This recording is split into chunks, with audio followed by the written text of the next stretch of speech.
Di ujung selatan semenanjung Crimea, berdiri sebuah kota yang telah berkali-kali jadi medan pertempuran, bersejarah, Sevastopol. Namun satu hal yang tak pernah berubah. Kota ini selalu bertahan, tak pernah benar-benar bisa ditaklukkan. Sevastopol bukan hanya kota pelabuhan, tetapi benteng alami dan buatan yang menjadi simbol kekuatan maritim Rusia. Disinilah laut, tebing batu, dan pertahanan modern bersatu membentuk dinding, tak terlihat bagi musuh yang mencoba mendekat. Inilah kisah Sevastopol, kota yang berulang kali jadi sasaran, namun selalu berdiri kokoh melawan badai perang.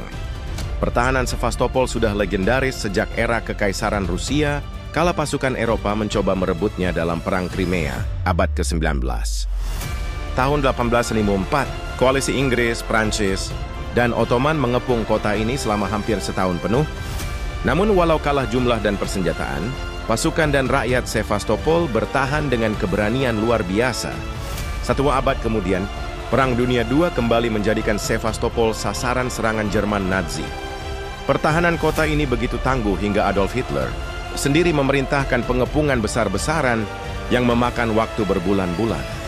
Setiap batu, setiap terowongan, setiap sudut kota menjadi medan tempur sengit yang menelan ribuan tentara lawan. Bahkan setelah kota ini sempat jatuh, semangat bertahannya menjadi legenda yang tak pernah padam. Setelah perang usai, Sevastopol mendapat gelar Hero City berkat pengorbanan tak tertandingi warganya. Sejak itu, kota ini dianggap simbol perlawanan dan kekuatan yang sulit dihancurkan. Dan sejarah ini menjadi pondasi strategi pertahanan modern Sevastopol di era kini. Sevastopol berdiri di pesisir, laut hitam dengan garis pantai yang penuh teluk alami dan tebing berbatu. Teluk-teluk dalam di kota ini memberi perlindungan alami bagi kapal perang dan kapal selam. Batuan kapur yang mengelilingi kota membentuk penghalang alami terhadap serangan darat. Hanya ada beberapa jalur masuk ke kota, dan semuanya diawasi ketat oleh pos pertahanan.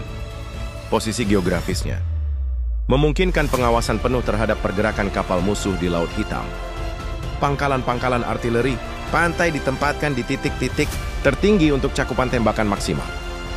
Sistem gua dan terowongan bawah tanah yang dibangun sejak era Soviet menjadi tempat perlindungan ideal.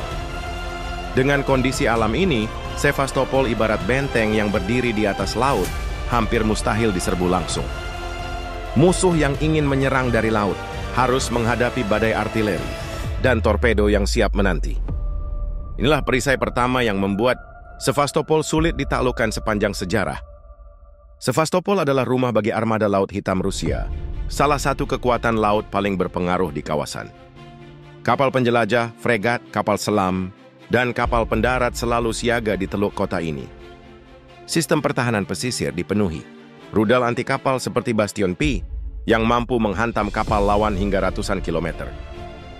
Di langit, jet tempur dan pesawat patroli maritim memastikan tak ada ancaman mendekat tanpa terdeteksi. Jaringan radar bawah laut memantau pergerakan kapal, selam asing yang mencoba menyusup. Latihan militer rutin armada laut hitam menjaga kesiapsiagaan dalam menghadapi potensi blokade atau serangan mendadak. Pangkalan kapal selam Sevastopol dilindungi, sistem penutup bawah tanah yang nyaris kebal serangan udara.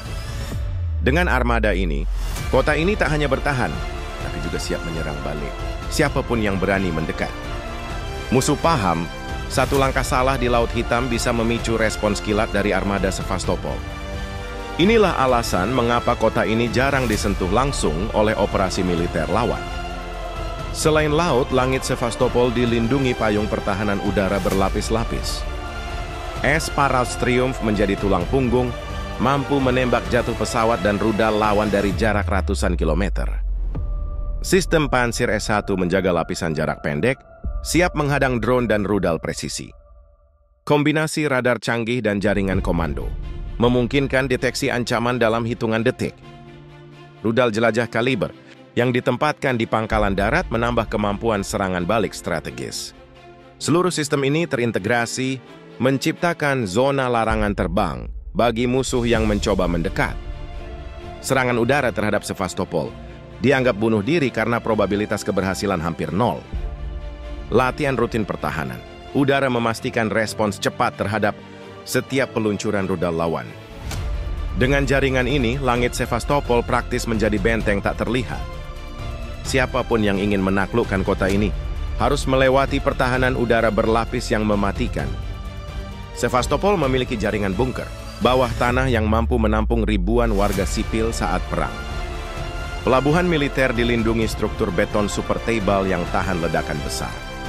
Gudang amunisi dan pusat komando dibangun jauh di bawah tanah, sulit dijangkau rudal musuh. Jaringan jalan rahasia memungkinkan pergerakan pasukan tanpa terdeteksi pengintaian udara. Fasilitas pemeliharaan kapal selam berada di dalam terowongan bawah gunung, aman dari serangan udara. Sistem komunikasi darurat dirancang tetap berfungsi bahkan setelah serangan elektronik skala besar. Program pertahanan sipil secara rutin melatih warga menghadapi kemungkinan konflik. Kota ini siap menghadapi perang berkepanjangan tanpa kehilangan kendali militer dan sipil. Semua fasilitas vital tersebar agar tidak lumpuh jika satu titik diserang. Perpaduan infrastruktur ini menjadikan Sevastopol benteng modern yang sulit dihancurkan. Sevastopol bukan hanya kota, tapi simbol kekuatan Rusia di Laut Hitam yang tak tergoyahkan.